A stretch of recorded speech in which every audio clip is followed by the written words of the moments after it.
dan janganlah kamu berbalik ke belakang karena takut kepada musuh. Nanti kamu menjadi orang yang rugi di dunia dan akhirat karena kamu tidak mempercayai jaminan Allah bahwa tanah itu ditetapkan Allah bagimu untuk memasukinya.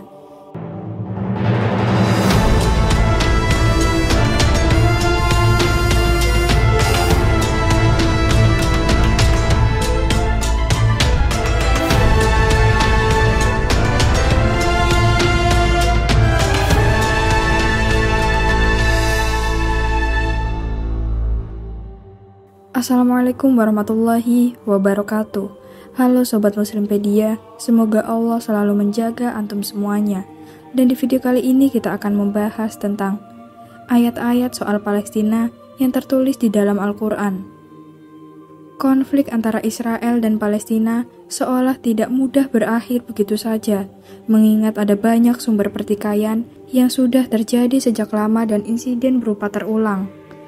Israel adalah negara yang didirikan atas darah dan penderitaan puluhan juta warga Palestina sejak pertengahan abad 20, dengan dukungan dan lobi dari orang-orang Yahudi yang kaya dan berpengaruh, serta doktrin Zionis Theodor Herzl, sekelompok ekstremis Yahudi yang mendirikan Israel dan berperang melawan orang-orang Palestina yang berbeda agama dan tinggal di sana dengan damai.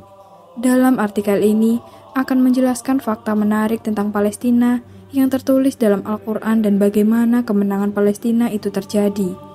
Ayat Al-Quran yang menjadi dasar mengapa setiap muslim harus membela Palestina terdapat dalam surat Al-Ma'idah ayat 21, yang artinya, "Hai kaumku, masuklah ke tanah suci, Palestina yang telah ditentukan Allah bagimu, dan janganlah kamu lari ke belakang karena takut kepada musuh, maka kamu menjadi orang-orang yang merugi." Ahli tafsir Al-Quran dari Universitas Islam Madinah, Syekh Dr. Muhammad Sulaiman Al-Ashqor, dalam karyanya Subdatut Tafsir min Fathil Qadir, mendetailkan pembahasan ayat tersebut sebagai berikut. Al-Ard Al-Muqaddasah, tanah suci, yakni tanah Palestina, dan makna Al-Muqaddasah, yakni disucikan atau diberkahi. Allati kataballahu lakum, yang telah ditentukan Allah bagimu, yakni ditakdirkan untuk kalian berdasarkan ilmu Allah, dan dijadikan sebagai tempat tinggal mereka ketika mereka masih taat kepadanya, dan ketika mereka merusak, Allah mengeluarkan mereka. Dan janganlah kamu lari ke belakang, yakni janganlah kalian meninggalkan perintahku dan ketaatan kepadaku, serta apa yang aku wajibkan atas kalian, berupa peperangan melawan orang-orang yang perkasa karena takut dan lemah. Maka kamu menjadi orang-orang yang merugi, yakni rugi atas kebaikan dunia dan akhirat. Tafsir Kementerian Agama Republik Indonesia menjelaskan kandungan ayat tersebut sebagai berikut. Nabi Musa selanjutnya berkata kepada kaumnya, "Wahai kaumku, masuklah ke tanah suci, yaitu tanah Palestina yang disucikan dari kemusyrikan karena banyaknya nabi-nabi yang diutus di tanah itu. Itulah tanah yang telah ditentukan oleh Allah bagimu dalam ilmunya yang azali untuk memasukinya dan merasakan kedamaian di dalamnya apabila engkau beriman dan taat kepada perintahnya. Dan janganlah kamu berbalik ke belakang karena takut kepada musuh. Nanti kamu menjadi orang yang rugi di dunia dan akhirat karena kamu tidak mempercayai jaminan Allah bahwa tanah itu ditetapkan Allah bagimu untuk memasukinya." Mereka tidak serta-merta menuruti perintah Nabi Musa yang menyuruh agar mereka memasuki tanah Palestina. Sebaliknya, mereka bahkan menyatakan keengganan untuk memasukinya karena takut kepada para penjahat perkasa yang tengah menduduki tanah itu. Mereka, kaum Bani Israel itu, berkata, "Wahai Musa, sesungguhnya di dalam negeri itu yang kami diperintahkan untuk memasukinya ada orang-orang yang sangat kuat dan kejam, yakni orang-orang Kanaan yang akan menindas dan berbuat jahat kepada kami.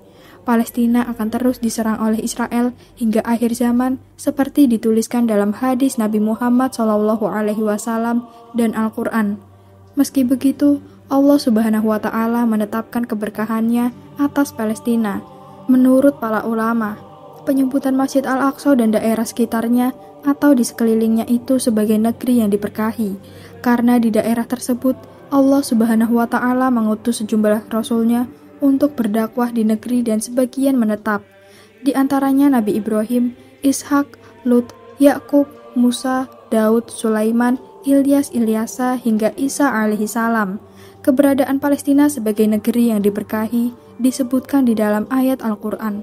Allah Subhanahu wa Ta'ala telah menyebutkan berkali-kali akan kemuliaan tanah Palestina. Quran Surat Al-A'raf ayat 137, yang artinya, kami wariskan kepada kaum yang tertindas itu, bumi bagian timur dan bagian baratnya yang telah kami berkahi. Dengan demikian, telah sempurnalah firman Tuhanmu yang baik itu, sebagai janji untuk Bani Israel disebabkan kesabaran mereka. Kami hancurkan apapun yang telah dibuat Firaun dan kaumnya, dan apapun yang telah mereka bangun. Ayat ini menjelaskan tentang tanah Palestina yang diberkahi, dibuktikan dengan menyatakan Allah menenggelamkan pengikut-pengikut Firaun bersamanya, dan Allah Subhanahu wa Ta'ala mewariskan kepada kaum tertindas itu, yakni Bani Israel, bumi bagian timur dan bagian baratnya, negeri Syam, Mesir, dan negeri-negeri sekitar keduanya yang pernah dikuasai Firaun. Tanah itu Allah berkahi dengan berbagai nikmat yang berupa tanaman, buah-buahan, dan sungai-sungai, serta aneka nikmat lainnya. Surat Al-Isra ayat 1, yang artinya, Maha Suci Allah yang telah memperjalankan hambanya Muhammad pada malam hari dari Masjidil Haram ke Masjidil Aqsa yang telah kami berkahi sekelilingnya agar kami perlihatkan kepadanya sebagian tanda-tanda kebesaran kami. Sesungguhnya dialah Maha mendengar lagi Maha melihat. Ibnu Abbas menyebutkan, yang dimaksud dengan kami diberkahi sekelilingnya dalam surat Al-Isra ayat 1 itu adalah bumi Palestina dan Urdun atau Yordania. Sementara Abdul Qasim Al-Suhaili menyebutkan bahwa bumi yang diberkahi tersebut adalah Syam yang meliputi Yordania, Suriah, Lebanon, dan Palestina. Sedangkan Imam Asy-Syaukani menjelaskan bahwa negeri-negeri sebagian timur bumi dan bagian baratnya yang telah kami beri berkah padanya adalah negeri Syam, Yordania, Suriah, Lebanon, Palestina, dan Mesir. Mengenai permasalahan yang kini berada di bumi Palestina, merupakan suatu perkara yang telah ada di dalam kitab suci Al-Quran. Allah telah mengatur sedemikian rupa bahwa turunan dari Bani Israel akan melakukan kerusakan untuk kedua kalinya di bumi tersebut, sehingga apa yang terjadi sekarang ini merupakan bukti nyata dari kebenaran Allah Subhanahu wa Ta'ala. Allah Subhanahu wa Ta'ala berfirman, yang artinya, dan telah kami tetapkan terhadap Bani Israel dalam kitab itu, sesungguhnya kamu akan membuat kerusakan di muka bumi ini 2 kali, dan pasti kamu akan menyombongkan diri dengan kesombongan yang besar. Quran Surat Al-Isra ayat 4. Sungguh hal tersebut telah terjadi. Israel yang merupakan keturunan dari Bani Israel telah berada pada tingkat kesombongan yang besar. Mereka bangga dengan apa yang mereka lakukan, ditambah lagi dengan dukungan dari negara-negara besar seperti Amerika dan Inggris, yang terus membuat mereka merasa di atas. Namun Allah telah menjanjikan kepada mereka bahwa akan adanya hamba-hamba Allah yang perkasa yang dapat mengalahkan mereka. Sementara itu, Al-Quran memberikan janji kemenangan dan eksistensi kepemimpinan Islam kepada umat Islam dimanapun berada. Menariknya di dalam surat Al-Isra, kata Al-Quran diulang sebanyak 8 kali dan merupakan pengulangan terbanyak dari 50 kali pengulangan yang ada di seluruh Al-Quran. Pengulangan itu ada pada ayat 9, 41, 45, 46, 60, 82, 88, dan 89 surat tersebut. Di dalam ayat-ayat itu disebutkan kata Al-Quran adalah petunjuk, pengingat, pembatas, dan obat, serta Al-Quran merupakan mukjizat yang tak tertandingi. Surah Al-Isra mewakili pesan Allah Subhanahu wa Ta'ala kepada umat Islam, bahwa untuk menyelesaikan masalah adalah dengan kembali kepada Al-Quran, menjadikan Al-Quran merupakan kekuatan yang tak tertandingi sehingga tidak ada lagi perpecahan dan ketidakpedulian. Maka, ketika umat Islam menjadikan Al-Quran sebagai solusi untuk mengakhiri berbagai kezoliman yang terjadi di Baitul Maqdis atau Palestina dan Al-Aqsa, merupakan pendekatan yang amat dahsyat, kembali mentadaburi Al-Quran, mengoptimalkan pembelajaran dan pengajarannya, memberikan motivasi generasi penerus umat ini untuk menjadi ulama Quran, serta mengaplikasikan Al-Quran dalam kehidupan sehari-hari. Niscaya kemenangan umat Islam bukan lagi angan-angan yang ada dalam impian.